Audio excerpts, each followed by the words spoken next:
एबे आंबर सीजन चलती जिते इच्छा आप आंबर आइटम करी खाई परिवे। मुझे आंबर सब आलू मसला पूरी करछि।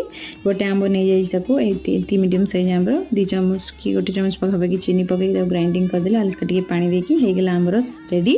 ये मुझे आधा कप मैदा आधा कप अटा 2-3 चामच सुजी हाफ चामच जीरा पूरी करने हाफ चामच चिली फ्लेक्स अल्प टे हलदी लुण हाफ चामच आउ कस्तूरी मेथी अल्प टे आउ 2 चामच पाखापाखि कटा धनिया पत्र आ 2टा सीझा आलू मुझे जेहेतु मुझे जड़े 2 जन खायापी बनई अल्प टे तेल नहीं महम देखो प्रथम एमती हाथ में भलसे चकुड़ी देवे अल्प टे पानी दे चकुड़े कारण आलूटा पड़ी ना बेस सफ्ट हो देखो भलसे चकुड़ी ने गोटे चामच तेल देकी भलसे घोड़े मुझे अध घंटा रखीदेवी सफ्ट होगापी। ये तेल गरम कर नहीं देखु से पूरी सब छाणी नेली देखो के बढ़िया फुली देखु हो गला आमरस पूरी रेडी केते बढ़िया से देखो।